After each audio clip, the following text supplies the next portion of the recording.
Hey, what's going on? It's Bill Burr, and it's time for the Monday Morning Podcast for October 19th, 2015. How's it going? How are ya? I'm on the road. I'm on the road again. Chicka-boom, chicka-boom, boom, boom. I just can't wait to get on the road again. Well, you know what? I can't wait to get on the road again because I'm an old man, and I'm out here, and I'm cold. Oh, God, I love the Midwest, but it's right when the fucking winter starts, this can be kind of a motherfucker. You know, this takes me back to my days. Back in the day when I was young and I had more freckles, and I used to do all the college gigs out here. You know, my agent, Bass Shula, used to always book me. They were based out of Chicago, and they used to just book me in like Duluth, Des Moines, the Quad Cities, Hayes, Nebraska, Grand Junction, Colorado. Colorado wasn't as bad because you had the Rocky Mountains to look at. You could be like, oh my God, it looks like a beer commercial. You know, that guy who does those fucking Ram commercials. What's his name? Sam Elliott would get on there. Coors beer, brewed in the Rocky Mountains. No, it isn't. No, it isn't. They don't have a factory up in the Rocky Mountains. They don't. It's on the flatlands. It's probably somewhere in Denver. Although the rent's probably too high. I don't know where it is. Where the fucking you fucking shuttling illegal immigrants in and out the back door and nobody will see it. You know? That's not up in there. You're not going to get illegal immigrants to go up to a fucking mountain. All right? They're already like, listen, dude, I already swam across the fucking filthy river to get in here. Okay? I'm not walking up a mountain. You know? If you're going to fucking exploit me with my labor, we're doing it right here. And then they go, all right, build a factory around it. Maybe it is up in the mountains. I have no idea.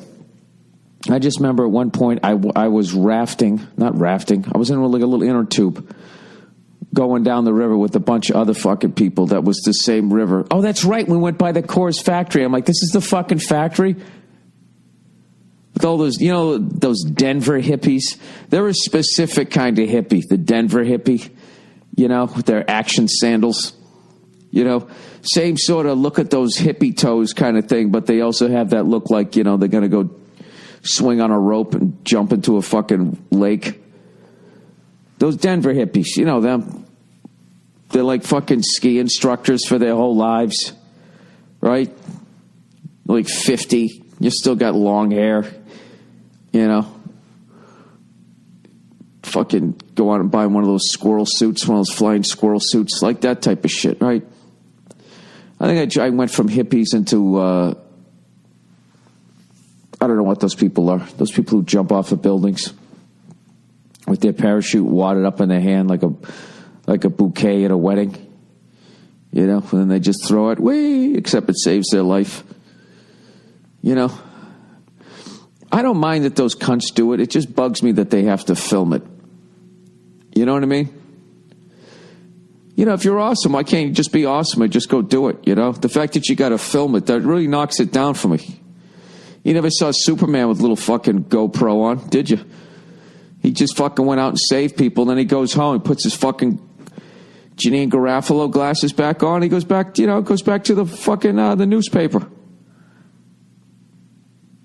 Dude, Clark Kent couldn't close a fucking piece of pussy if he never banged Lois Lane, did he? I mean, granted, she had a crush on a superhero, but you know, you could work on her insecurities. Come on, Lois, you're not going to land that. I'm right here. Let's make a life together, all right?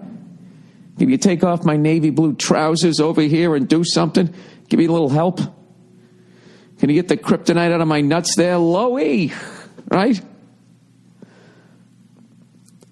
These fucking assholes jumping around in those little flying squirrel suits. It's just, you know, I don't understand why you feel the need you have to film yourself. To be a little more Superman. All right? Little less Colorado Rocky Mountain hippie. Oh, they're the worst. They're the worst. You know, when you go to San Francisco and you run into a hippie, it's like you expect it. You know what I mean? Oh, yeah, that's right. All the leaves are brown.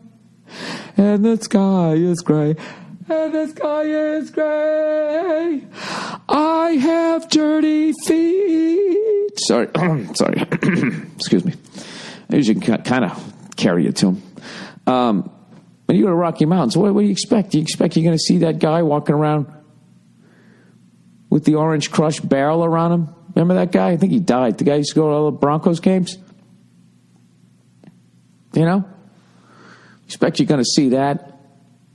You're going to see some frontier kind of ladies, right? You expect to see Sam Elliott drinking a Coors Light, the Silver Bullet. That's what you expect to see. And then you show up, and there's just this new fucking hippie. This hippie that skis. Hippies don't ski, right? Hippies don't base jump. It's a special kind of heat when you're up there, too, in the Mile High City. By the way, how about a hand for the Cleveland Browns this week? You know, finding 87, possibly 88 ways to lose that game to the Denver Broncos. Granted, the Broncos were fucking up, too. Unreal. When fucking Peyton threw that pick, if Eli threw it, it would have been dropped, you know? Fucking Eli is, I'm telling you, I don't ever want to see that guy on the other side of the field again. The football gods love Eli Manning. Unless he plays the Eagles. The Eagles always play the Giants tough. There's always that one team. You know, there's always that one fucking Achilles team. But I swear to God, if Eli threw that ball, you know, that the linebacker went right to him, he would have been like, oh, take it, and he would have dropped it. And Eli would have got there with his face all mushed into that fucking helmet. And you just look at it. Like, Eli, he looks so dumb in a helmet. He should be still wearing his Dockers with his pads underneath it. You know? But you know goddamn well Eli's going to go down the field. He's going to throw a fucking ball. Somebody's going to catch it between their helmet and their taint. It's over. Even when he fucks up, like, it's over. You cannot beat the man. At some point, the glass slipper's got to turn back into a pumpkin. That's my prediction this year, is Eli's going to throw a pick in a big situation, and for the first time in his career, somebody's actually going to hold on to it. That's what I'm hoping anyways. All right, plowing ahead here. So Peyton throws a pick because he's not Eli, and the football gods don't like Peyton because Peyton has godlike numbers, and they're intimidated by him. They look at Eli. They go, oh, well, look at this guy. He's got a cold or something. I don't. He's got the mumps. What's going on with his cheeks? So Peyton throws the ball. The Browns intercept it. They're on Denver's 39-yard line. It's a tie fucking game. I can't even remember if it was overtime or not. I had a bad signal on the bus there, right? And all right, so they're on 39, first and 10. You're on the 39-yard line. Football fans, how long a field goal is that? Huh? Come on, do the math. Little douchebag, do the math. You had 10 yards for the end zone. That's 49 yards plus 8 yards when they got to hike it. 49 and 8 is 57. It's a 57-yarder. So they basically need to get a first down. Okay? Move the ball fucking forward. So at the very least, you know, you can take a long shot at a field goal. 47 yarders, no walk in the park, but these fucking kids can do it today. You know, when they're little, they're kicking virtual reality field goals right into their flat screen TV. You've seen the videos, and all of a sudden their sneaker comes off and breaks the TV, and everybody laughs. Ha ha, hee hee, what happened? Well, let's throw that fucking thing out and get another $800 fucking TV. And where does that flat screen go? Why isn't there anybody out there that can repair a flat screen TV? When I was a kid, when you had those fucking square TVs that were on the legs that weighed like 900 pounds, way heavier than a flat screen, right? You know, it's like a fucking flat screen's like a Giant's fucking iPhone. You know, basically, relatively, the weight, you know? Those old school fucking square TVs, you know, it was like, I don't know why they were like a safe. You couldn't move those fucking things. But still, we did. You moved it out the door and somebody fixed it and you came back to give it a new tube. I don't understand why you can't repair anything nowadays. Then everybody's like, you broke the TV, and then it ends up in the fucking ocean. Right? Get the fucking thing fixed, you cunt. Do you know my wife got our microwave fixed? I'm so excited. I don't even use the microwave. Because a long time ago, I was doing a fucking show, and one of the actors on there said, hey, I don't eat anything out of a microwave. And I said, oh, really, there, thespian? Why is that? He's like, well, they did an experiment where they watered these plants with water, and they watered these other plants with water that had been stuck in a microwave for like a minute each day. Each day they'd microwave the water, and there was no nutrition, no nutrients left. So I guess it doesn't really cause any cancer or anything, but it just kind of nukes all your fucking... There's nothing in there. You're eating like space is what you're eating. You've eaten something that's going to fill up the space in your stomach is what I'm trying to say, right? Does that make any fucking sense? I don't know. I have no idea. I'm laying in a fucking bed here in Fort Wayne, Indiana. What do you want from me? The creepy downtown of Fort Wayne, Indiana. Jesus Christ. Well, let me get back to the game here. So they fucking... So he throws the pick, and what do? They got 3 fucking plays. The very least, you got to run 3 plays to advance the fucking ball. First play, they lose 2 yards. Now it's a 59-yarder. The next play, they take a fucking sack for like 10 yards. Now it's like a 70-yarder, and they fucking ran it like a cunt, and the guy just falls down. Maybe it was 2 runs and a sack. I can't remember what. And then they got to punt the ball away. You know what I did? Because I've watched enough football in my life, I shut the fucking TV off. Because I'm like, that's it. That's the game. It's the game right there. You had your fucking opportunity, and you blew it. It's like that broad at work, or that chick at school. You should have asked out, you didn't do it. And here you are, years later, tracking it down on fucking Facebook. All right? It's over. It's fucking over. Let it go. Same thing with the Browns. It's fucking over. So anyways, like I said, I'm here in downtown, Fort Wayne here. I'm going to drive down to Cincinnati, and I love it out here, man. I mean, I don't like when all the crops are cut down. It isn't quite that time yet. That's the worst, when you're out here in like February and the crops are cut down, right? And it's overcast, that overcast sky, because it's so fucking flat. You can actually look out as you're driving down these country roads. You see where the overcast sky meets the ground and the crops are cut down, dude. And, I never understood how a band like Slipknot came from fucking Iowa. I'm like, what the fuck are they so goddamn angry about? Yeah, you're out here milking cows, meeting chicks on farmersonly.com. I mean, there's a lot to be happy about out here. And when I went out there in February, I was like, okay, I get it. Now I get it. There's nothing to fucking do out here. 8, 7, 6, 6, 6, 5, right? All of a sudden it all starts making sense. Yeah. Making sense. This fucking goddamn screen saving thing. My fucking computer.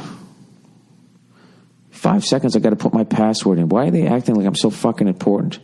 I know all you young cunts are like, oh, go into your settings, and you go into your fucking settings, you douche. Look at this. I know what my fucking password is, and I never get it right the first time. Oh, Jesus Christ. Come on. Did I forget my password? This would be fucked up. This would be embarrassing. Come on. One time. Daddy needs a winner. All right, there we go. Just click on your Finder and go into the settings and hit application. Hey, how about the Patriots, huh? Beat the Colts. Great game. Andrew Luck's a fucking man, dude. The guy's a fucking man. I love watching that guy play. He's not a whiner. Takes his hits. He gets back up. He helps the guy up who hit him. He's just a fucking stud. And I really realized when I watched it last night that it wasn't. I don't hate the Colts. I hate Jerry Jones. I hate Jim Irsay. I hate their fucking owner. And I hate a lot of their fans. I had fun last night in Fort Wayne. I was trying to get them to admit it. I go, come on, you guys, admit it. Admit it. The lights are down. No one can see you. Admit it. You lost by 38 points.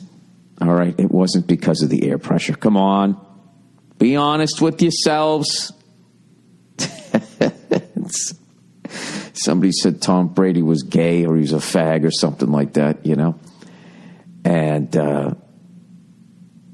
I just went on this whole riff about how beautiful a man Tom Brady was, and how beautiful his wife was, and that deep inside, I was talking to the person in the crowd, that they realized that genetically they had no hope of a woman like Giselle ever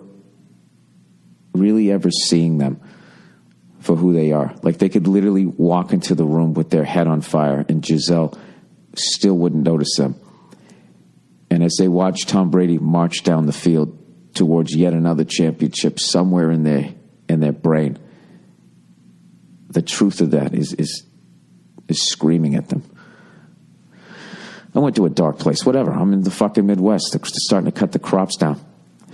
I was at the Embassy Theater last night, and I actually watched this whole video on that.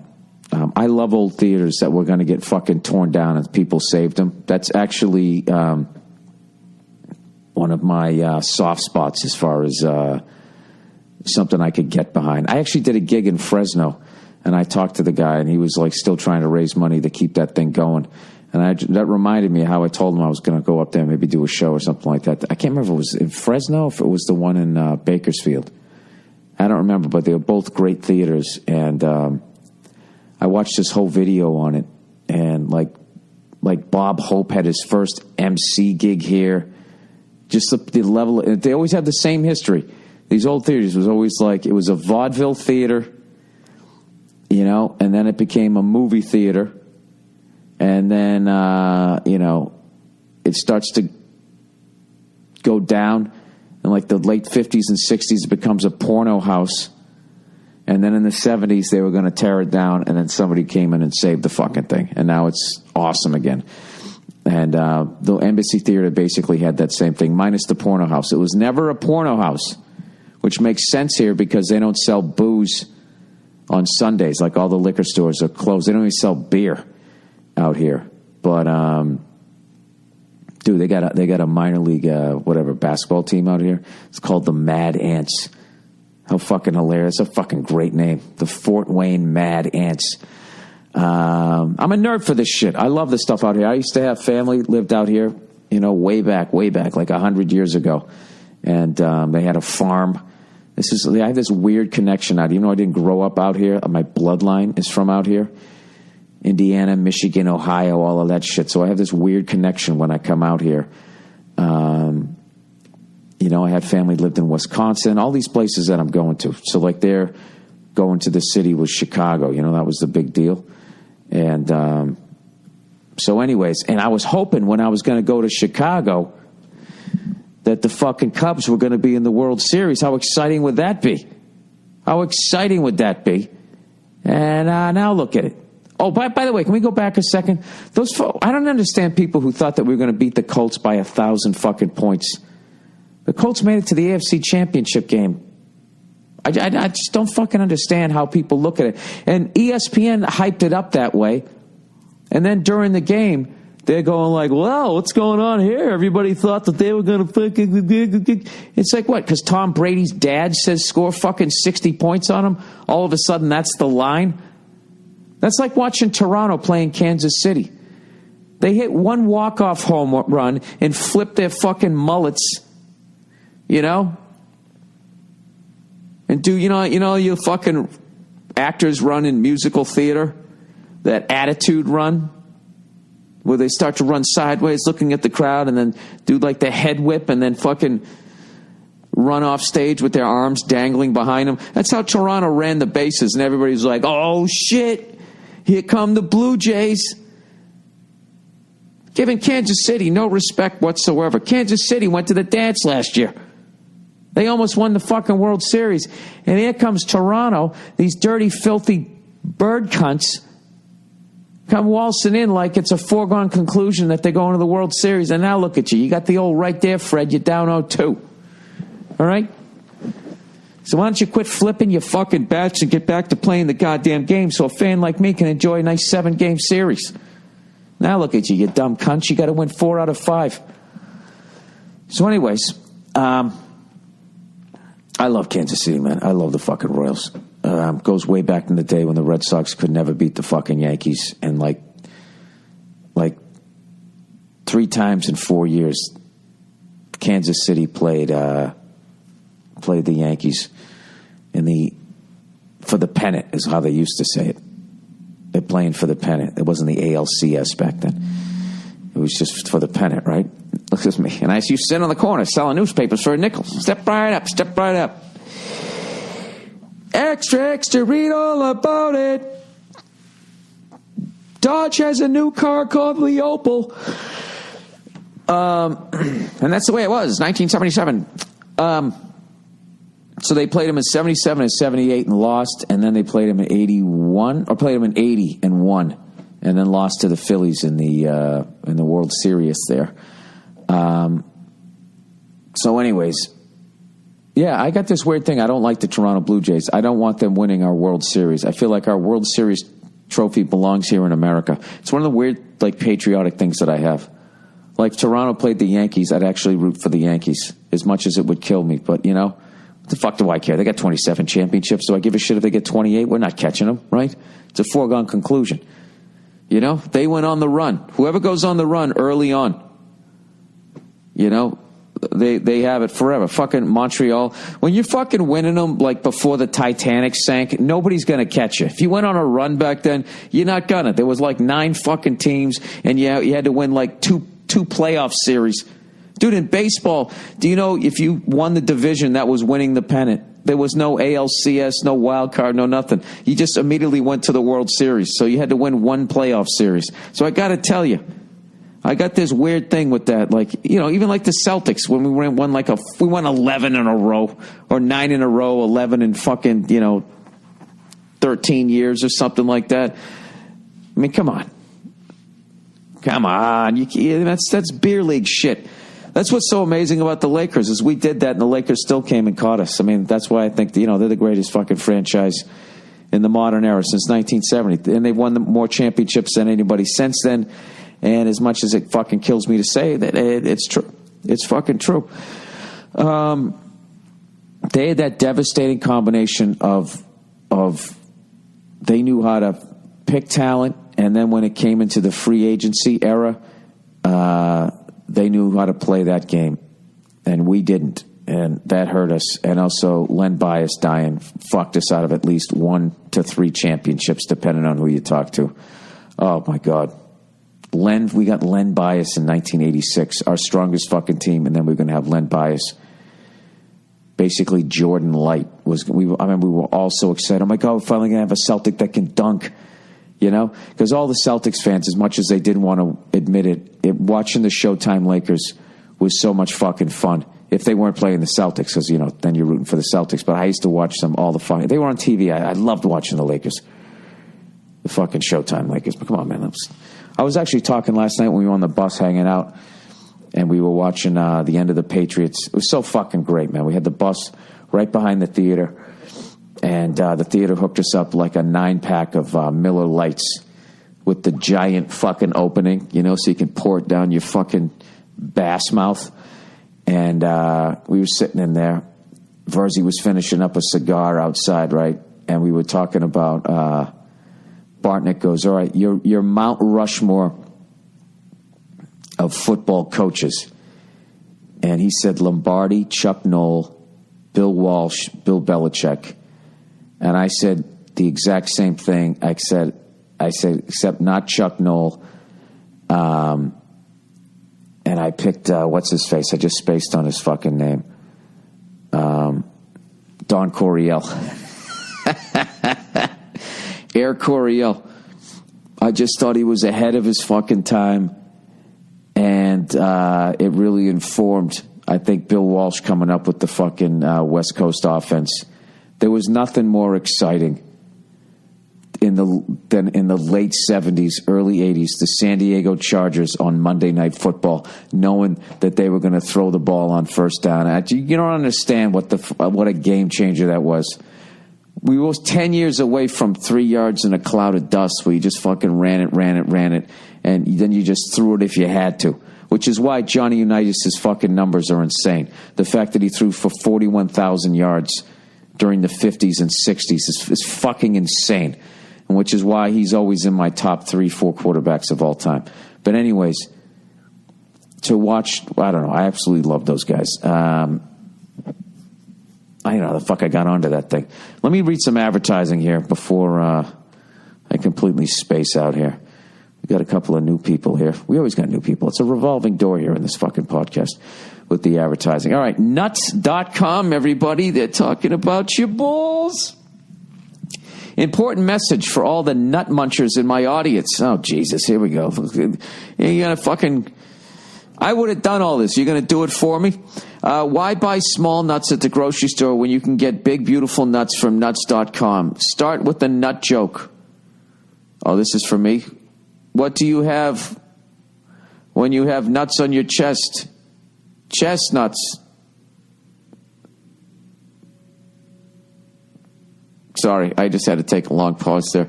When it's a bad joke like that, you just got to stare at the person that wrote it. What do you have if you have nuts on your wall? Walnuts. You get it? Get all your nuts at nuts.com. You can find this incredible website that I'm going to tell you about. Once I tell you the name, you're going to have a hard time forgetting. Nuts.com. They have, in their opinion, the best tasting nuts on the planet. You get it? This is one big dick joke, everybody. Nuts.com is the simple and convenient way to have nutritious, delicious, healthy nuts and so many other tasty treats from around the world delivered straight to your door. Is it hard to get peanuts? Right now, new customers can get 4 free samples. Choose from over 50 options. That is something interesting. I didn't know there was that many nuts out there. That's a $50 value. When you go to nuts.com, click on the mic and enter my code, Burr, B-U-R-R. Since 1929, this family-owned business has prided themselves on delivering the best nuts and dried fruit you'll find anywhere. Gotta love a family business. Only the freshest products from the best suppliers in the world. Easy-to-use site lets you search exactly what you are looking for. Can buy the case by the pound. Certified organic, certified gluten-free, whatever that means, with or without salt, raw, sugar-free, 100% satisfaction guaranteed. And nuts.com is more than just nuts. Choose from over 3,000 healthy snacks, including dried fruit, sweet treats, chocolate-covered nuts, every flavor of gummy bear, monkey munch. Monkey munch, what the fuck is that? I feel like that's what we're going to be eating after the dollar collapses. You know, we're all microchipped. Feed them the monkey munch. Cooking and baking goods, almond flour, chia seeds, spices, grains, any powder you want to throw in there in your smoothie. Sugar and gluten-free. Look at you guys. You guys got the goods here. Why'd you go with the silly jokes up there? You know what it is? It's because I did that fucking... whatever that one was that I fucking laughed my balls off on the copy. So now everybody tries to fucking lead me there. You can't make it happen. It either just happens or it doesn't. The fuck was Sherry's Berries? That was the thing. Almond flour, chia seeds, semi-gluten-free coffees, teas, over 39 different kinds of coffee, 107 flavors, tins, basket, buzzer, nuts.com. Big, salty, sweet, whatever kind you like to munch on. Let them take care of you. Right now, new customers get 4 free samples. That's a $15 value when you go to nuts.com. Enter my code name, Burr, B-U-R-R. That's nuts.com. Enter my code, Burr, for 4 free samples. All right, go to nuts.com for full details. All right, Trunk Club, everybody. Shopping is awful. You know, that's one of those things where you start looking at the side of your girl's head and you just start thinking, like, what if when she looked at me, I made a weird face and just ran away? You know, past the car into the woods and she just never saw me again. That's the kind of things that I think when I go shopping. Who has the patience for crowded stores or the time to try on 10 pairs of pants that don't even fit well? Well, why don't you have somebody tell you your size? But here's the problem. You still want to look great. Exactly. And with Trunk Club, you never have to set foot in a mall again. Sign me up. Especially with the fucking holidays coming, right? You want to look good at your holiday parties. Trunk Club takes the hassle, man, out of shopping by shipping you a trunk of clothes that fit perfectly and make you look like $1,000,000 with all the new styles. At trunkclub.com/Burr, you simply answer some questions about your styles, your preferences, and sizes. And size and are assigned an expert stylist. They curate clothes from the best premium brands, and you approve of what you like. And just like that, a trunk arrives on your doorstep, filled with hand-picked clothes that are perfect for you. Try them on, keep what you like, and easily return what you don't in their prepaid trunk. This is not a subscription service. You only pay for the clothes you keep from your trunk. No hidden charges, just great clothes. Get started today, and Trunk Club will style you for free, plus free shipping both ways. You only pay for clothes you keep. To take advantage, go to trunkclub.com/Burr. One last time, that's trunkclub.com/Burr for a trunk full of clothes you'll love wearing. All right, how many more of these are there? There's 2 more. Let's break it up, dude. My fucking brain is tired today. I'm tired this morning. Oh, Jesus, I'm tired. Hey, how about those Bruins? How about those fucking Bruins? They've won 2 games in a row. Why am I singing the Notre Dame song? Oh, that's right. I went to the game. I went to the Notre Dame game, everybody. That's a bucket list thing. I can just knock that right off. Now, where the fuck is all my notes here? I had all the subjects I wanted to talk about. What the fuck is this? Oh, for God's sakes. Why does this... You know what it is? I always have 50 fucking windows open. Let's close this one. Let's close this one. Look at it. It's a fucking enigma. Where did it go? Where does the window go? Now you won't go up? Is this it? Is this it? Come on. There it is. All right. Beautiful. Anyways, what was I talking about? I went to the Notre Dame game, man. What a fucking game. There was absolutely no defense. And you know what? I finally broke the curse. I'm no longer a jinx. The home team won. Congratulations to Notre Dame. My God, it was crazy walking that campus. It was really weird. Last time I walked that campus was like I was a freshman in high school. And I was out here visiting family. And we went down to go look at it, and I was all excited to see the stadium and thinking that I was actually going to get grades good enough to go there, and I was going to go to law school and become a lawyer. And that was like 30 fucking years ago. To come back 30 years later. Dude, it was more than 30 years ago. It was like around 83, 84. God, I'm an old motherfucker. Now it's 2015. And to come back drunk as a stand-up comedian, walking that campus just thinking, what the fuck happened? Just thinking of all the shit that happened to me since then. I remember I was walking, hammered, of course, and laughing as I was walking the campus. And I went, you kind of took a different route there, Billy Boy! This family of sober people just kind of looked over at me, and I was just like, hey, I'm going down memory lane here, a little shit-faced. Cut me some slack. Last time I was here, Ronnie Reagan was still alive, and he was eating jelly beans, right? Blaming everything on Ollie North. All right. Jesus Christ, what a fucking game. We saw a game where there was over 1,000 yards offense. There was absolutely no defense.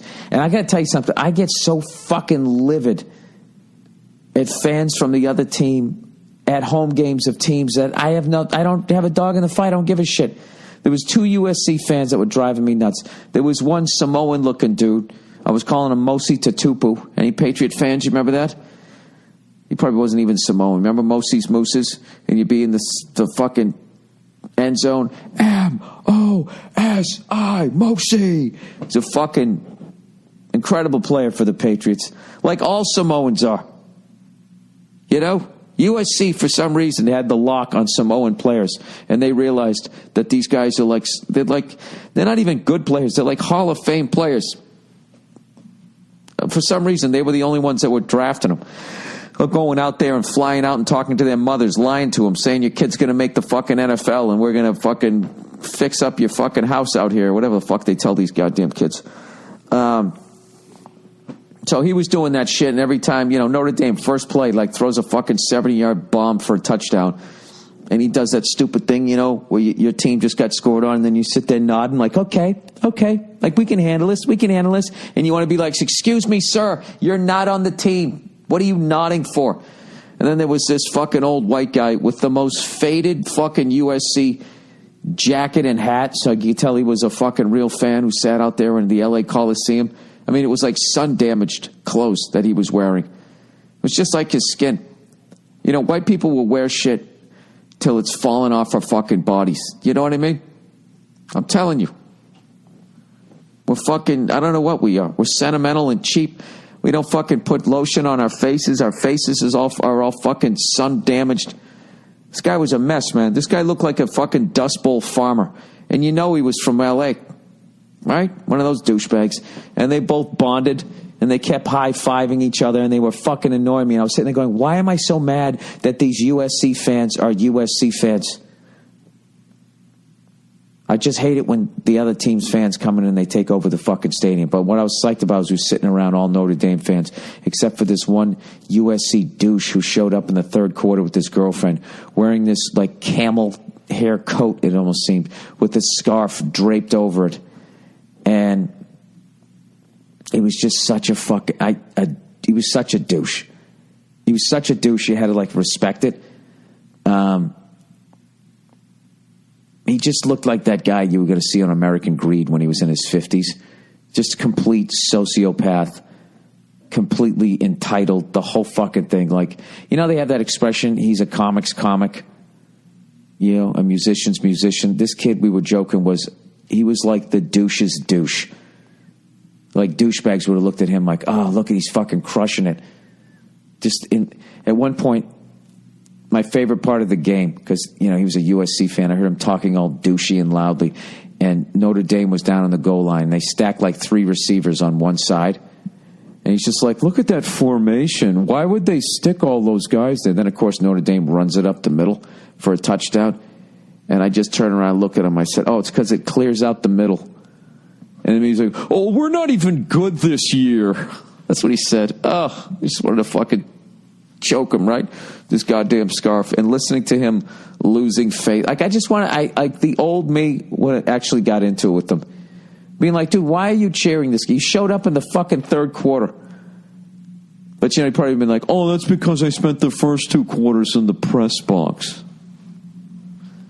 My last name is Trojan. My dad owns the university. You know, he's one of these fucking cunts. You know, but of course, you know, it was with a good-looking girlfriend. She does. She's at that age, you know what I mean? She's going to hitch your wagon to that. She's with a fucking absolute sweetheart. God, that's got to suck, man, if you have a daughter, right? And she just marries a douche. You know, first of all, you don't want her to be hanging around some fucking pussy hound either, because you're like, all right, this guy's going to cheat on her, break her fucking heart, blah, blah, blah, blah, give her a fucking STD. And then you get the other thing, if he just marries a douche, you know, you got that weird feeling where like, okay, at least she'll be taken care of because you know he has money because he's a douche and doesn't care about things and would pour shit in the water supply if it got him another scarf in life. All right? So you want him to come home with like a fucking, you want her to come home with a fucking, I don't know, with like a nice guy. But then you meet him, he's a nice guy, and then somewhere you're going to resent that, kind of be like, this guy's too fucking nice to really go out and make it, you know? You're just going to accept things, you know, and make pumpkin bread. And I'm a fucking idiot. All right, let me just plow ahead here. Let's get to the questions. Oh, by the way, I saw a movie on the plane ride out here, a movie that I wanted to see. There was a movie called Dope that came out, I think, last year. It's fucking brilliant. It's such a great movie. And the performances in it and the way it's written, the whole thing, wire to wire, was just done so perfectly. It's one of the best movies I saw. I was riding out with my buddy. We were on the same flight, and we got another passenger to switch, so we were fucking hanging and drinking on the way out to go to this fucking game. We just had the best fucking time. And I started watching that movie, and within like 5 minutes, I'm really fucking giving him the elbow going, dude, you got to put this fucking movie on. And just the whole way that they executed the thing was phenomenal. So definitely check it out. You're like, what's it about? It's about a kid who lives in the inner city, and he's not in a gang, and he sucks at sports, and he's a fucking nerd. He's a total fucking geek. It's the kind of basically black kid that they really never put in movies. You know what I mean? Because it's like the other two are exciting, are living exciting lives. Like when you're in a gang, there's life and death shit going on. And then, if you're fucking playing in sports, you know what I mean? That's like, 3, 2, 1. You're going to have that whole movie thing going. And sad to say, those are the two fucking kinds of, like, black guys that they put on TV. They in gangs on cops and then on TV, crushing your team's hopes and dreams. That's it. They never show the fucking nerds that are down there that enjoy books and want to go to college and want to get the fuck out of there. So not only that is it an original thing, like, oh, this part of the city and they're going to do this. This feels new. It's actually socially a great thing to show. There, I'm off my fucking tree stump. It's a fucking great movie. All right, let's plow ahead here. So the Cubbies are down 2-0. Toronto is down 2-0. There's this weird thing that, if the Cubs are in the World Series, I'm going to be in Chicago at that time doing 3 nights of shows, and my agent was already worried going, dude, that city is going to fucking shut down. So there's a possibility we'd have to move the shows later, or, who knows what the deal's going to be. We have to accommodate the people of Chicago. So I'm like, I don't give a fuck. Move it later. I don't give a shit. I'll scalp a ticket and go to the game. And he goes, all right, done deal. So I actually really like the Mets this year because one of the guys I work with on F is for Family, sweetheart of a guy, is a big Mets fan. He's a fucking diehard Mets fan. And when it looked like the Mets were shit in the bed, he had this happy-go-lucky attitude about it, going like, because he actually got me into it. Like back in August, I go, did the Mets win last night? And he just laughs. He goes, no, we lost again. I go, I'm sorry. He goes, yeah, we're going to blow it. We're going to blow it. I go, you still going to watch? So he goes, yep, going to watch every game. So just seeing a true fan like that, it kind of got me on the fucking bandwagon. But I also love the Cubs, too. I actually, for some reason, it makes no sense as a Boston fan. I kind of really like the Mets, too. But I also, the Cubs, you got to root for the Cubs. Being a Red Sox fan, solidarity. They're going through a curse. I want to see them win, right? Get that monkey off the back. As much as I can't stand people who wave hankies during fucking games, I give you a pass if you're a Steelers fan because they came up with it, the terrible towel, For the love of God, can you be a fucking sports fan and put your hanky down? Standing up, waving that thing. The people behind you can't see. It's the playoffs. Playoffs. People want to see it. All right, let's read some fucking questions here for the week. Yeah, the playoffs come around, all the douches come out with the fucking noisemakers and the hankies and the signs. Get out of the fucking way. There's a reason why there's stadium seating. It's so the person behind you can see. You start standing up, flailing your fucking arms around, trying to get on TV. The rally monkey. Ugh. All right. Halloween movies. Hey there, Billy on Elm Street. I would have gone with Nightbur on Elm Street. Are you into horror movies? I've heard every podcast, and I'm not sure you've ever talked about it. What movies scared you as a kid? There was a movie where this fucking maniac, this chick was skating.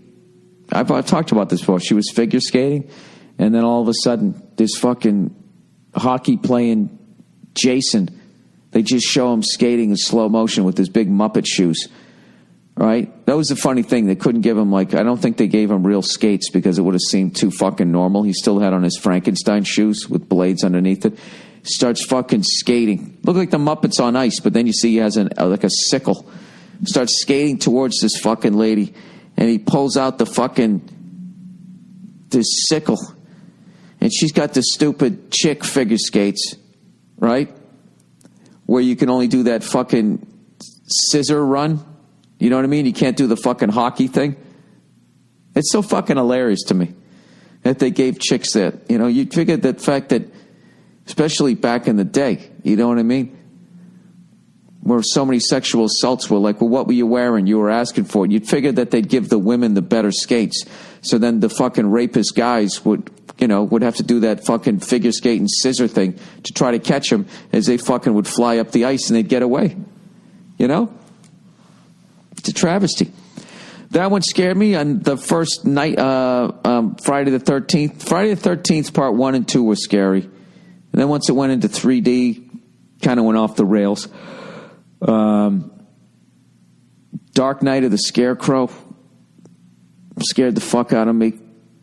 Old school ones. There was an old Sesame Street one that scared me, where they were trying to teach you about the number one or being alone or something. They don't show it anymore because it scared the fuck out of me. And years later, I talked to my younger brother about it and said it scared the fuck out of him too. So I imagine somebody wrote to the show saying it was freaking kids out. He starts the song and he's on the piano and he's singing, and there was like 3 other Muppets there. And by the end of it, he was all by himself and he was running around going, "Hey, where'd everybody go?" And he couldn't figure out how to get out. You fucking scared the shit. I don't know what the fuck it was.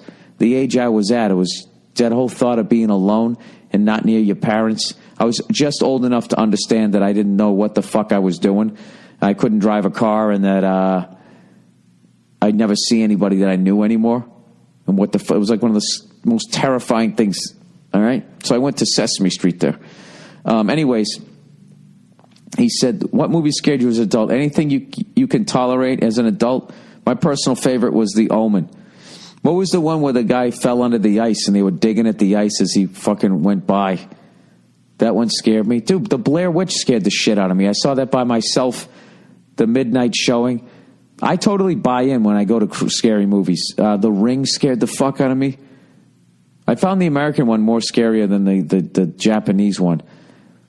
And some of that shit over there, the Audition. Did you ever see that one? Old Boy. Did you see that one? Bobby Lee told me to go see those two. Bobby Lee knows all about those fucking things. And yes, it is because he's Asian and he is a movie star. And you combine the two of those and he's going to give you some great fucking movies. Yeah, I'm one of those guys that I buy into it. I hate people who go to scary movies and be like, "That movie didn't even scare me. I was laughing through the whole thing." You know, like all of a sudden now they're like a war hero. It's like, yeah, you're at a movie. The whole time if you're at a fucking movie, if you just start looking around at the movie theater, yeah, you're not going to be scared. But if you actually buy in, which is what you're supposed to do, you fucking actually have a good time, you cunt. All right. Ex-girlfriend hinting at possible reunion. Oh, Jesus. Ex-girlfriend hinting at possible reunion. "Hey, Bill, love your podcast, even though I'm a lady and think you have no women fans." Oh, I assume this was a guy. Look at me, being all heterosexual here. I'll just get right into it and say, I've been having some lady problems. My ex-girlfriend, do you know how bad I want to have a beer with you and talk to a fucking woman about women problems? Just to hear that fucking perspective? You know, with your fucking insight, being a woman? You know? What are your moves? How do you fucking walk through that minefield? She goes, "My ex-girlfriend, whom I loved for a long time," and you use the word whom. I never know how to use that correctly. If anybody can send me something, I've read it on, you know, I know how to use your and two T-double-O. I know how to use those, right? But who and whom have always stumped me. My ex-girlfriend, whom... I'm just assuming you're using it correctly. I've loved for a long time. Keeps saying she misses me and hinting at us getting back together, even though we've been broken up for like 5 years. It's one of those relationships that never seems to die. Not in the sense that we keep breaking up and getting back together. We've never done that. But that we can't just be like normal friends. There's always some underlying romantic feelings in our interactions. Yeah, it sounds like you guys had that sex vibe. You know what I mean? And then you're both relationship people, and next thing you know, you're hanging out, you're having great sex, and then next thing you know, you're in a relationship. And then you really realize, like, you know, we just sort of fucked each other's brains out. But other than that, there was nothing else there. But then every time you run into each other, there's still that, hey, we could go fuck each other's brains out, that you confuse for the spark of love. That's what I'm guessing so far. Anyways, in case you're not familiar with it, this is typical lesbian drama. I didn't realize that. But it makes sense. You got the same hardware. You know how the engine runs. That you would probably... I would think that you guys were all fucking crushing it out there, right? Anyways, it's widely believed that we just can't let go. She had a girlfriend up until a few days ago, but kept flirting with me even when they broke up. Well, she's a piece of shit then. You can't get with her. You can't. She's fucking around with this other broad, right? Now she keeps saying stuff like, what do you think it's going to be like when we're old and married? Oh, God. And she goes, oh, I forgot. You don't. Oh, she goes, oh, and I forgot you don't want to get married. I'm okay with us just living together. I don't know if she's kidding or what, so I just try to dodge it by saying stuff like, I don't know, maybe I'll be dead by then. Yeah, exactly. She's getting in your fucking head. I neither confirm nor reject the idea of us getting back together. I just let her run with it. I'm not even sure why she's doing this. She wants to talk to me all the time now, and I'm thinking maybe she's needy and has been for some time since her relationship wasn't going that well. That's what I would guess. And I'm just a safe target for her to throw her emotions at and get something back. There you go. There you go. I agree with all of that. But then she talked about how she will never love anyone as much as she loved me. And when I asked her if she still loves me, she said yes. Oh, you know what? Can I ask you a question? Do you love her? Were you even thinking about this broad until she got back into your fucking life? She's going to fucking turn you all around. Oh, God. Let me read the rest of this. But I don't know what kind of love and what she wants with me. If she's serious or just having fun. I'm not going to say I've never thought about it, but I'm not sure if I'd ever go back to that relationship. We broke up for a reason, and even though there's still something there, it seems like a huge step backward in a way. Well, there's your answer. What the hell does she want, Bill? She wants your fucking clam. She wants to nuzzle up next to you and have somebody watch a movie with and fuck around with again until she can fucking drive you nuts, and you got to go through the emotional drama again. And why now? You already answered the question. Because she's recently single and she's lonely. Thanks for your time and your free podcast. Lesbophobic grandmother. Oh, that's the next question. I thought Talia, you signed it. I'm like, wait a minute, you're a grandmother? And you're afraid of lesbians? You are a lesbian. What are the odds? That was going to be the next one. Sorry about that. I would say, yeah, I would not get back involved with her. Fuck that. Fuck that. You're still young. Go get yourself some hot piece that fucking is into you. So it can be exciting and new. Come aboard. We're two lesbians. Let's hang out. And wear our shackets together, please. Yeah, that's what I would do. I would move on. Oh, what? She wants you now because she's recently single? Fuck that. She's using you. All right? You're better than that. You're better than that. Fuck that. And don't give in to the fact, you know, just the way this whole thing's written, I feel like you're a better person and that you actually have more genuine feelings. You know what I mean? Which means you're going to be more vulnerable and easier prey. And I think she's coming in, you know, she's basically the lesbian version of the dude that sat behind me during the USC game. The douche's douche. She's like the lesbian's cunt. You know, does that make any sense? It probably doesn't, but I'm looking out for you here. I would say do not get back together with her. All right? Especially over the holidays. You know, that Wednesday before Thanksgiving when you just want to go out and go to that place. You know, basically the lesbian cheers. Sometimes you want to go. Right? Everybody knows your name, and she's going to be sitting in there drinking some sort of pumpkin beer. You know? Comes walking up to you wearing her Dickies. You don't need that shit. Fuck that. Go talk to that younger hottie in the sundress. Do yourself treat yourself this holiday season. Get yourself a younger hottie in a sundress. All right, lesbophobic grandmother. Dear Billy Ballbuster, before I get to what I want to talk about, I just want to say that I'm a big dude, and you, sir, have inspired me to lose weight. Good man. Since April 3rd, I've been working out almost every day and have lost 35 pounds. So thank you for that, Bill. You're a legend. Dude, you're a legend. That's fucking tremendous. That's what you got to do. Go to the gym every day. My big thing is I'm on the road for 2 weeks here. So, you know, I've actually stayed on my gym schedule. I went to the gym the first day. Second day was my day off. And now the next 3 days in a row. I do 3 on, 1 day off. So I'm doing my podcast and we're driving down to Cincinnati. So when I get to Cincinnati, you know, it's not a long drive, so I'm gonna do the old treadmill. Hopefully they'll have a pull-up bar or something there, so I can do my pull-ups and that type of shit. Because I have a bet with Paul Verzi that when I'm 70, I'm gonna be able to do 10 of those fucking things. I was actually thinking the other day, if I could pat myself on the back as I was on my pegboard in my garage, which I have the long, skinny one that I actually hung sideways. So I just go along the thing sideways because, you need like fucking, you need like a fucking, 10-foot ceiling, probably 11 with the size of my head, to go up a pegboard and have the headroom to get up to the top. And I didn't want to hang it lower and start, with my fucking basically on my knees. For whatever reason, I didn't want to do that. And I was going across the pegboard, and I was actually thinking at some point, going, dude, I'm 47 years old going across the pegboard. At some point, I got to be impressed. That's pretty impressive. And after Burr Kreischer gave me that Men's Health thing to increase your grip strength, that really helped me on the fucking pegboard. And also my technique, I held, when you hold it, you got to have it, your forearm's almost touching your bicep, and you got to have it, and then the rest of your arm is basically right on your side. You got to get in close, so you got more leverage. I had my arm too far away from my chest, and I couldn't do it. So anyways, he goes, a few years back, my parents got divorced after 17 years of a bad marriage.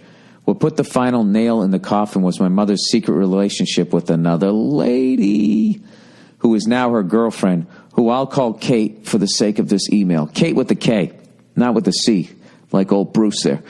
She has since moved in with us, which sounds weird, but my brother, sister, and I all have a great relationship with Kate. Also, it wasn't just something oh my God, can you imagine that poor bastard? What a mind fuck that is. Dude, if you're in a relationship, okay, and it ends, and it turns out the other person's gay, you have to be sitting there going, this person never loved me. I just wasted my fucking life. And then on top of that, your family bonds with the new fucking lover. That's just a double mind fuck. Like, is there any sympathy for me? What the fuck I'm going through? I legitimately love this fucking woman. Wow. Anyway, she has since moved in with us, which sounds weird. My brothers and sisters and I have a great relationship with Kate. Well, that's good. That's actually progressive. Also, it wasn't just something my mom just drove into in spite of my dad. My mom and Kate really do love each other, and they have 3 strong years together to back that up. Dude, you got any sympathy for your dad? Here's the problem. My grandmother has grown farther and farther apart from my mother ever since she turned lesbian. Turned lesbian? No, dude, she was always there. She pretty much hates Kate. Dude, by the way, you can't turn gay. You're gay. You know what I mean? You're fucking gay. It's like, did you turn heterosexual? Was it a decision you made, at like 4 or 5 fucking years of age? The first time, that's the first time I remember. I always tell this fucking story whenever somebody says turn gay. It's like, you are what you are. I remember I was laying on the floor. They had this giant rug when I was in kindergarten. And this girl asked to get up and go to the bathroom. She could go to the bathroom. And I was laying there playing with some fucking toy, holding it up like a little kid does. And when she walked by me, she walked by close enough that I could see up her skirt to see her 5-year-old thigh, which sounds weird, but I was 5. So I was crushing it, right? And when I saw it, I felt like this fucking jolt in my heart. And I remember I sat up and I just turned around and stared at her as she walked out like, what the fuck was that? There wasn't a decision made. So I imagine if you were gay, right? Am I really going to talk about 5-year-old balls? I can't do that. Yeah, it's basically the same thing. But to say that you turned gay would mean that you also turned heterosexual, which means at some point you were sitting there and, metaphorically or hypothetically, whatever the proper word is, there was a dick and a pussy on the table and you were going, eeny, meeny, let's see, what are we going to choose here? Let's weigh the options. You didn't. You were just straight. All right? Anyways, so she pretty much hates Kate and she believes she has perverted my mom.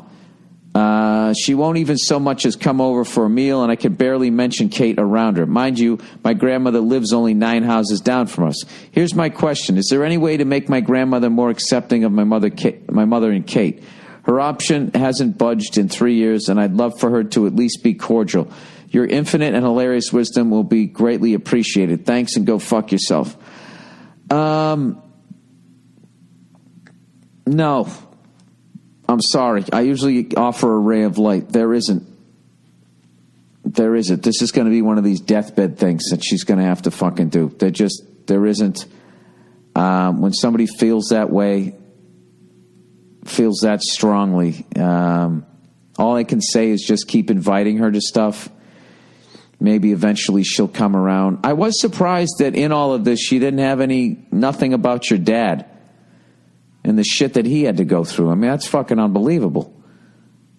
You know, they actually did an article about that, you know, when Bruce became Kate, you know, and they were going, oh my God, isn't this amazing? This is fucking, you know, and then like it's the 4th of July because everybody was so afraid to be on the wrong side of that issue that all of a sudden, you know, they'd lose their advertising and then they couldn't make their mortgages. That's what most of that reaction was about, I felt, was about, you know, cover your ass. Let's get out in front of this story and show how much we, you know, we are accepting of this. Or like the pieces of shit ESPN, let's ignore a woman dying of cancer who's still playing basketball, and let's make fucking Kate the sportsman of the year so that we get the exclusive interview with her. Fucking pieces of shit. Anyways, the fuck am I going with this? Like, they actually did this article, an informed article on it, that wasn't homophobic, but actually talked about the people that were married and the depression and devastation that they go through because they, you know, they lose that person. You know what I mean? Like, Bruce Jenner is gone. And if you loved Bruce, if you're in a fucking relationship, you know, with him, like his wife was, I mean, all of a sudden just poof, just fucking, bad enough you go through a fucking, it's almost like they died.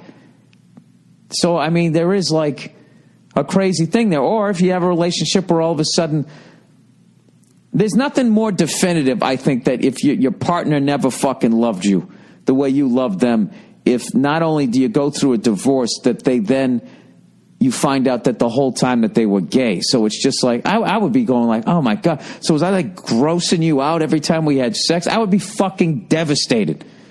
So I was a little surprised you got nothing in there about your dad. I mean, he must be like, fuck her. Is he crushing it? Maybe he's got some fucking young chick on the side. I have no idea, but I'm getting away from the thing here. I would say no, there's no way when somebody's that walled off. And, you know, on one level, you just got to be accepting of your grandmother, that, like, she grew up in a different time and her child brain was filled up with this shit. And, you know, it's fucking atrophied in there. And there's nothing you can do about it. But I don't know. Just keep coming over there. You know what I would do? I would openly joke about it in front of her to loosen her up. You know? That's what I would do. I just remembered remember that guy, that old guy that lived beneath me the last time when I had the apartment way back in the day, and he used to always yell at my wife through the floors, and he was a fucking asshole. We just started being overly nice to him. My wife started whistling at him like he was a good looking guy, and we fucking basically wore the guy down. And at some point, you know, before the dementia set in, and he totally went fucking crazy. You know, was standing out on the fucking porch with just a T-shirt on. That was a hell of a sight. I would just openly joke about it. I would just be like, I would start calling her Kate that you hate. That's what I would do. Hey, my mom and Kate that you hate is going down to the store. Hey, you know Katie that you hatey? Yeah, they're going to go to the movies. They're probably holding hands right now, Grandma. They're holding hands, Grandma. Like, I would just do that. I'd be like, come on, Grandma. There was never one, you know. You never had one half a second gay moment, you know. There was just one girl. I don't know what she did. You're just admiring her beauty, and I don't know.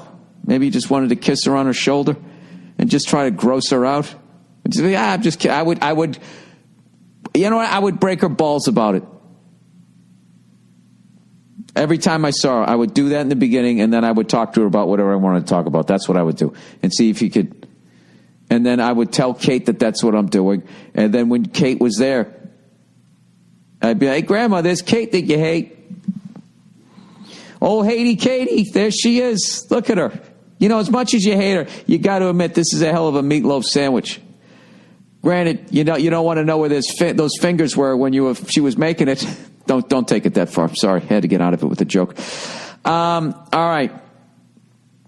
Girlfriend fucked a yoga instructor. Hey, old Billy Bald Tits. How the fuck are you? I'm writing you because I need some advice. I just recently found out my girlfriend of 2 years has done some fucked up shit. Up until now, I thought she was marriage material. She's not like the Kardashian wannabes of today. She and I have so much in common. We always laugh, and I love hanging out with her. No red lights, no red flags, have been triggered until now. She doesn't drink like crazy. She doesn't take off her heels and walk home. She's not a quitter. Overall, she's awesome. But recently, I found out from a mutual friend that before she met me, she had a secret affair with her yoga instructor. And that's not even the fucked up part. The yoga instructor is also her best friend's dad. What? Okay, her best friend's dad, and she never told her best friend. Oh my God. So that yoga instructor fucked his daughter's best friend? Dude, that is such yoga instructor behavior. Dude, I'm telling you right now, in another fucking life, I would have been a yoga instructor. Dude, those guys fucking crush it like nobody. Dude, hot chicks, they all fucking do yoga, right? Because they want to stay in shape, but they don't want to get all fucking bulked up. They want to keep that sinewy type muscle, right? They want to be all toned, but still look good in a fucking dress, right? So it's like the Pied Piper. They just come to you, and you get them all stretched out before you fuck them, and then you can have your whole new agey, blah, blah, blah. Dude, I'm telling you right now, take a yoga fucking class one time in your life, and you know who the yoga instructor wants to bang. It's the one they always go over and they adjust them, and they put their hands on them, you know? You know what I mean? And they get the woman gets to feel their fucking touch, and they're all fucking open because they're fucking in this headspace. Like the fucking vibe is, it's a layup. You know what's funny? I used to take this fucking yoga class, and this guy was like crushing it.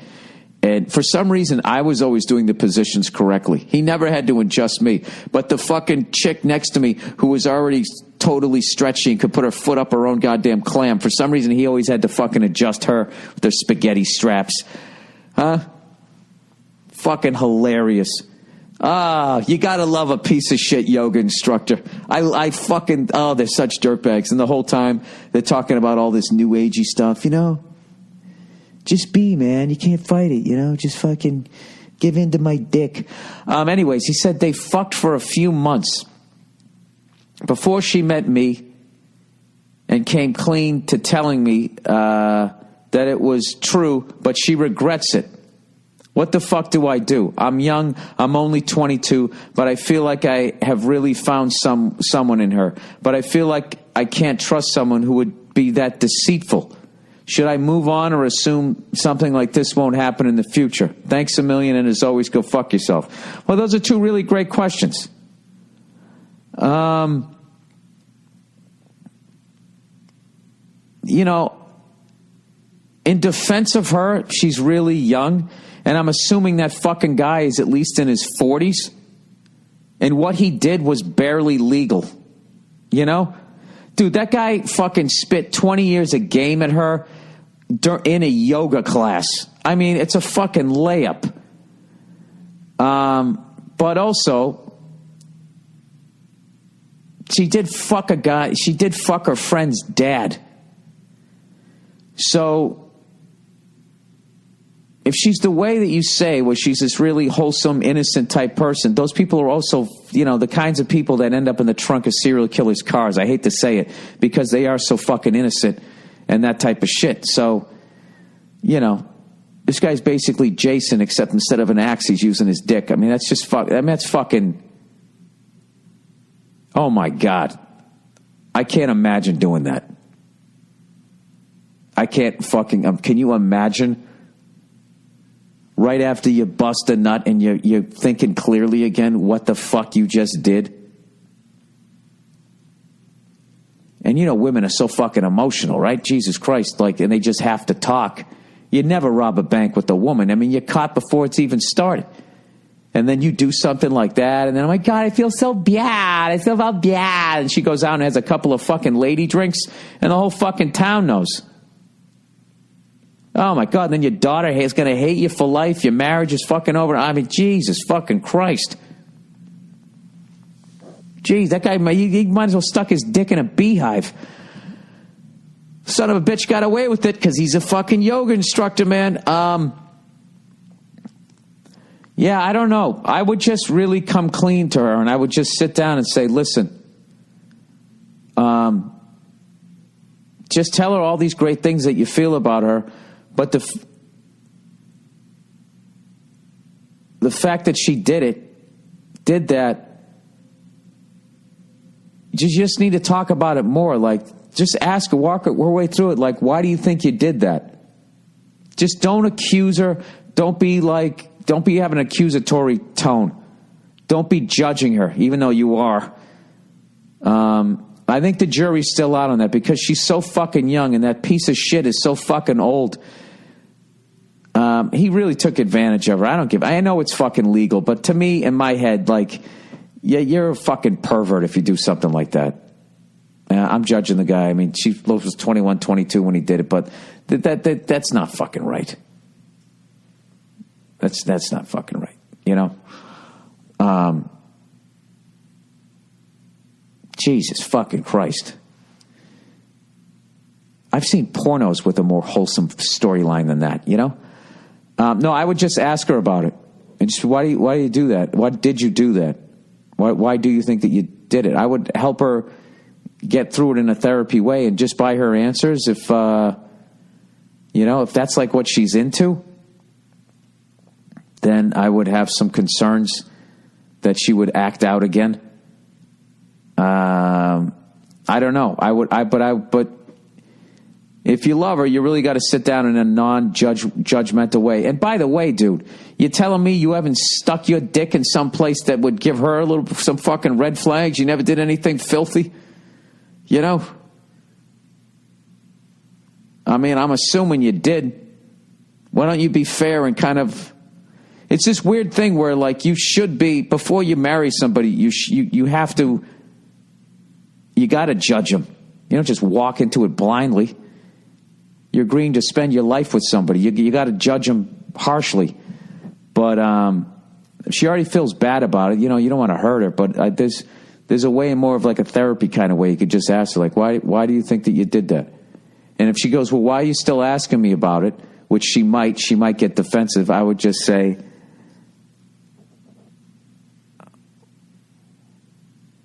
I don't know, because it concerns me. That's a bad answer. What do you mean it concerns you? Don't judge me. Oh, Jesus, dude, this is going to be like dismantling a bomb.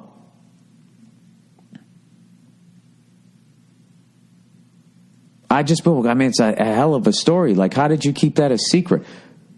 How did you feel about that? She probably needed to get it off her fucking chest. I think the fact that she had to admit it to you shows that she's not a complete sociopath. I don't know.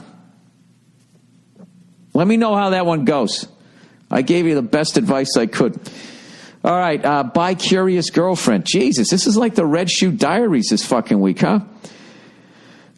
Hey, Bill, recently I found out that my girlfriend, who I've been with for a year now, has been searching on the internet for naked girls and porn with hot girls as I was on her phone. In front of her, not snooping. Oh, yeah, I'm sure you weren't snooping. This was, of course, news to me, and I confronted her about it, which ended up in her being embarrassed and upset. She promised me that she's never been interested in girls in that way. However, she told me that she does find girls attractive. Dude, what is the fucking problem? I love this girl and she makes me very happy. This worried me because even though I am a confident, young, and good-looking male, it made me feel insecure about myself and feel that I'm not enough for her. Well, that's very honest. Love the podcast, especially the advice videos, as I usually agree with your outlook on different situations. So just wanted to see what you thought about my situation. Should I be concerned or should I just forget about it and continue to be happy with it? Thanks to go fuck yourself. Well, there's a number of ways that you can go with this. You can either break up with her and then you're not with her. You can drive her to indulge in this attraction and then get yourself a threesome out of it, but you're probably going to fuck up the relationship because it never fucking works. Once you have that open fucking thing, and then we have rules, I have to be there, and then eventually you won't be there, and then it'll be fucking weird, and there'll be 3 people in the room when you have the breakup talk. I don't know, dude. I'm really big on not, like, judging people, like, you know, when it comes to that type of stuff, like the sex stuff and the shit that they're fucking into, because I still think we're just scratching the surface of all the shit. Like, I don't think we even understand it at this point. So I think it's perfectly okay if she's into that type of thing. I actually think it's kind of cool. And no, I wouldn't. There's no reason to feel insecure. You know what I mean? Think about the porn that you've watched. You definitely got something in your sexual fucking closet that she doesn't fucking know about. You know what I mean? Something that you're into. You're into, like, older chicks. So who the fuck knows what, right? Who the fuck knows? I think like, to really have a great relationship, you just got to accept. There's that fine line where you have to know what you're willing to accept and what you're not willing to accept. You got to know where that line is. And when you're young, I think you're still learning that. So that's why you're writing me. Just figure out where that line is. And if the person's on this side of that line, then you just have to be totally accepting of them. And once they know that, they can relax and you have a great fucking relationship, you know? Not to toot my own horn, but I have a great relationship with my wife. And part of it is because we do that with each other. Like, she, you know, she accepts me for the fucking lunatic that I am. And I am a fucking lunatic. The weird thing of me getting with her is I realized how fucking nuts I am. And I don't mean like, hey, I'm a crazy guy. I like to drink beer and smoke cigars. I mean, like, there's something fucking a little off about me. And she accepts it. She doesn't give a fuck. You know, on the surface, I'm a great guy. I'm sitting there making pumpkin bread, you know, working my ass off, bringing home money. But underneath there, like, I'm a lunatic. And I'm such a psycho that I'm only just now realizing it. And I can't even like verbalize what it is about me that makes me a fucking, I don't know. Like, I'm unbelievably, I don't know. I'm an antisocial son of a bitch. I will tell you that right now. Do you know I'm sitting in a hotel room right now with a TV that does not get proper reception? On a football Sunday, yesterday, I could not get proper reception for the games. And I just shut the TV off. Because I'd rather miss the fucking football games than to call down to the front desk and have to socially deal with somebody coming in here and fixing the TV. I just don't want him in here. And while he was fixing the TV, I would be sitting there. I talked about this last night, thinking like, what if I just took my laptop and just smashed him over the fucking head repeatedly right now? You know, I just think shit like that. I wouldn't do it, but that's what I would be thinking. And the whole time he's helping me, every time he would talk, I would just be in a hostile way thinking, shut your fucking mouth. And that's just one of those tics that I have. And she accepts me. I didn't read the last bit of the advertising here. Oh, by the way, thanks to everybody that came out to the show last night in Fort Wayne, Indiana. Looking forward to Cincinnati. Going to try to get some fucking ribs when I'm down there. That's what they're known for. All right, Legalzoom, everybody. You shouldn't have to choose a random lawyer who charges expensive hourly rates when you need legal help. But the legal system is so complicated. What other choice do you have when you need help with your business or want to protect your family? Well, start with Legalzoom. They make it easy. For more than a decade, they provided a way for regular people like you and me. You know, we're not good at math, right?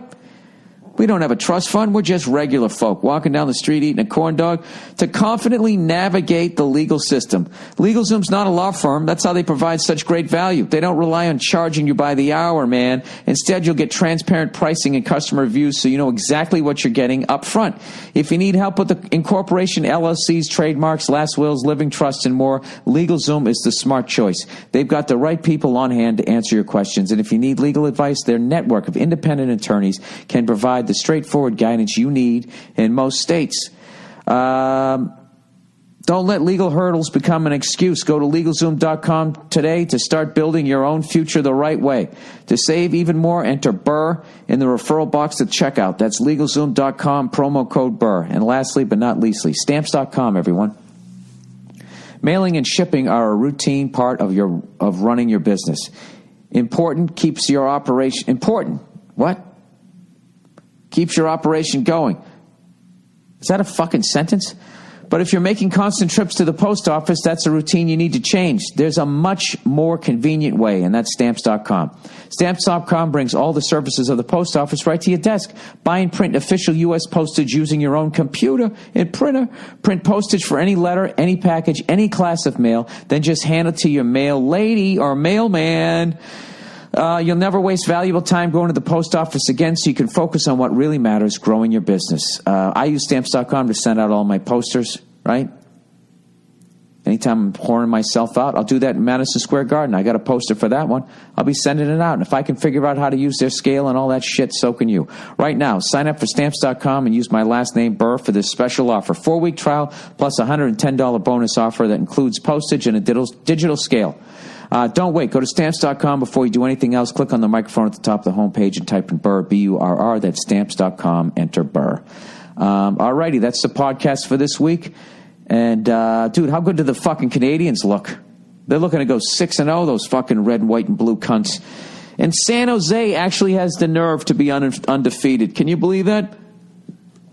They're going to do it to their fans again. They're going to get them all excited just to shit the bed again in the playoffs. Who knows? Who knows what will happen? All I know is the Bruins got another game coming up, I think tomorrow.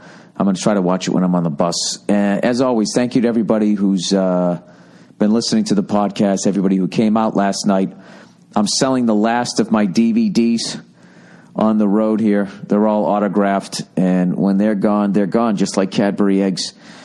And that's it. That's the podcast for this week. Go fuck yourselves. I'll just check in on you on Thursday. All right. Have a lovely couple of days.